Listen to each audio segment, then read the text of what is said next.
नमस्कार दोस्तों, स्वदेशी चिकित्सा में आपका स्वागत है। तो दोस्तों, आज है शरद पूर्णिमा और शरद पूर्णिमा का आयुर्वेद में विशेष महत्व है। शरद पूर्णिमा के दिन चांद हमारी पृथ्वी के सबसे नज़दीक होता है, इसलिए चांद की रोशनी में जैसे मान लो आज रात को खीर बना कर के रखते हैं और फिर सुबह उठ करके उसको खाते हैं तो उसमें चंद्रमा के गुण आ जाते हैं। चंद्रमा जैसे कि शीतल होता है और उसमें बहुत सारे गुण होते हैं। जैसे सूर्य और चंद्रमा के गुणों के कारण ही हमारी पृथ्वी में विभिन्न फसलें हैं, फल फूल खिलते हैं। ये सारी चीज़ें चंद्रमा और सूर्य के गुणों के कारण ही होती हैं।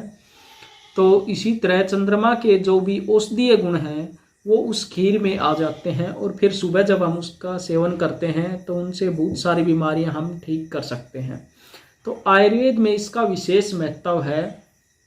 और देखिए, खीर की जगह हम और बाकी सारी चीज़ें भी रख सकते हैं, पानी वगैरह भी रख सकते हैं, दूध वगैरह भी रख सकते हैं और भी चीज़ें इसमें रख सकते हैं।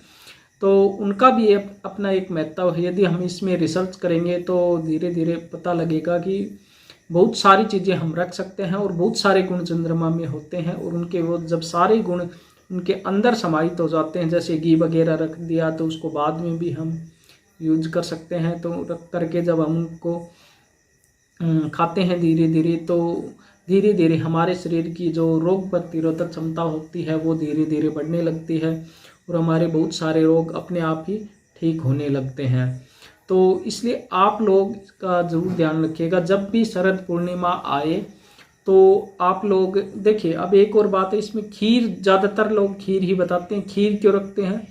क्योंकि चावल ठंडे होते हैं। चावल मतलब चंद्रमा के समान दर्शाए गए हैं।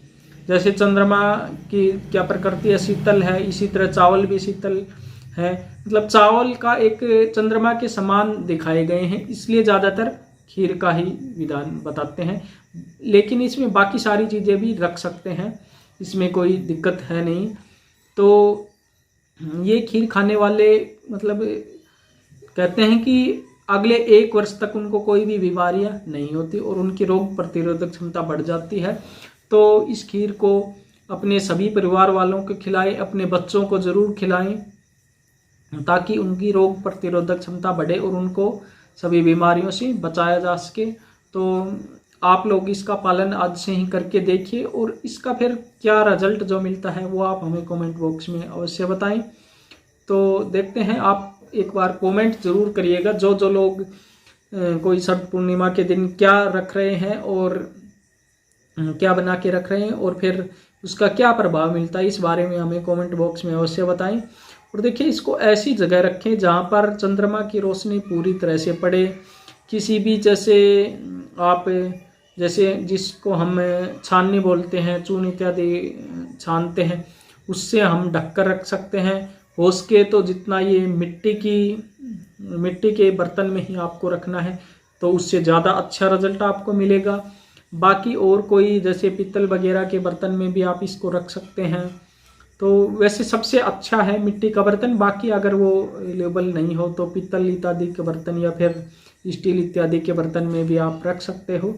लेकिन सबसे अच्छा यदि, और मिट्टी के तो लगभग सभी जगह मिल ही जाते हैं, यदि आपके पास मिट्टी का बर्तन है तो आप उसमें ही रखें तो वो सबसे ज़्यादा गुणकारी होगा।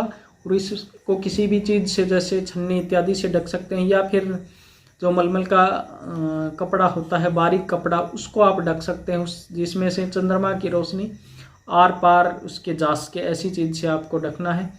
तो और ऐसी जगह रखें जिसमें कि वही बिल्ली या फिर कुत्ता इत्यादि कुछ उनको बखेर ना दे, पी ना सके, ऐसी जगह आप रखें ताकि उसका आप सुबह उपयोग अच्छे से कर सके और उसमें कुछ गिरे नहीं।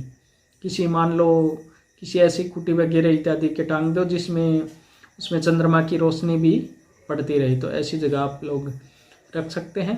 तो आप लोग इसका पालन ज़रूर करिएगा आयुर्वेद में, क्योंकि इसका विशेष महत्व है। तो और फिर करने के बाद में हमें एक बार कमेंट में अवश्य बताएं कि किन किन लोगों ने इसका पालन किया है। और उनको खाने के बाद में देखो, एकदम से इसका रिजल्ट आपको पता नहीं लगेगा, लेकिन धीरे धीरे आपके शरीर पर इसका प्रभाव पड़ेगा। तो फिर उसके बाद में हमें रिजल्ट जो भी मिलते हैं आप हमें कमेंट बॉक्स में अवश्य बताएं। तो दोस्तों मिलते हैं अगले वीडियो में कुछ नई जानकारियों के साथ, तब तक बने रहेगा हमारे साथ। जय हिंद, वंदे मातरम।